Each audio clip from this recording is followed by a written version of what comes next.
오늘의 말씀은 아모스 3장입니다. 하나님의 말씀을 전할 수밖에 없었던 아모스라는 제목으로 함께 은혜를 나누고자 합니다.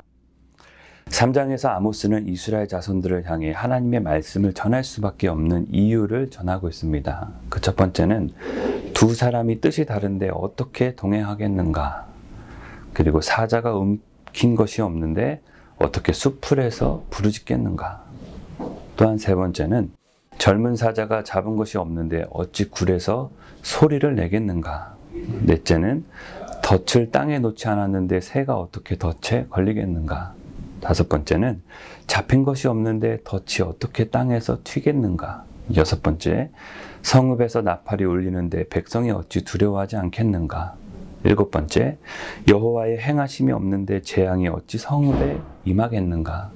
그리고 여덟 번째는 사자가 부르짖는데 누가 두려워하지 않겠는가? 그리고 아홉 번째는 여호와께서 예언하시는데 누가 예언하지 아니하겠느냐라는 질문을 던집니다.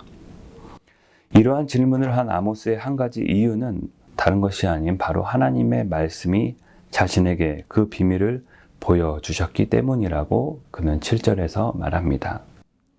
그래서 하나님의 심판의 말씀을 예언하고 있다는 것입니다.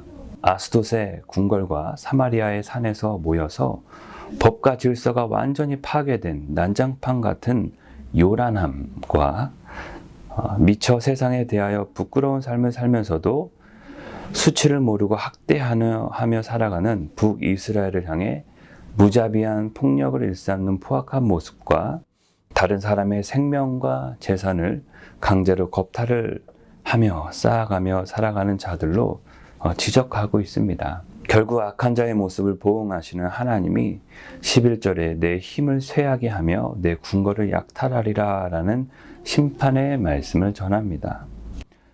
이러한 중에 만군의 여호와 하나님의 말씀을 야곱의 족속에게 전하라는 말씀을 증언하라고 하셨습니다. 하나님의 택한 백성들의 후손들이 베델의 제단을 땅에 떨어뜨렸습니다. 악이 쌓여갈 때 하나님의 말씀도 계속 전하였습니다. 심고 거둠의 법칙이 있듯이 감사를 심으면 감사가 나지만 악을 심으면 악으로 보응하셨습니다. 이것이 율법의 하나님입니다. 반드시 법대로 심판하셨습니다. 그러하기에 구약에서의 하나님의 메시지는 계속해서 그 법을 적용시키기 전에 돌아오라고 회개하라고 전하고 있는 것입니다. 악한 시대가 흘러가게 될 때에도 하나님께서 말씀을 전하라 하시면 어떻게 하시겠습니까? 아모스의 이유는 딱 하나였습니다. 하나님께서 말씀하셨기 때문입니다. 오늘날까지 하나님의 말씀 때문에 순종하며 하나님의 도구로 사용되어진 모든 위대한 삶은 딱 하나입니다. 하나님 말씀에 순종한 삶입니다. 아모스처럼 하나님의 말씀을 전할 수밖에 없었던 그 이유가 우리 모두에게 울림이 되기를 소망합니다.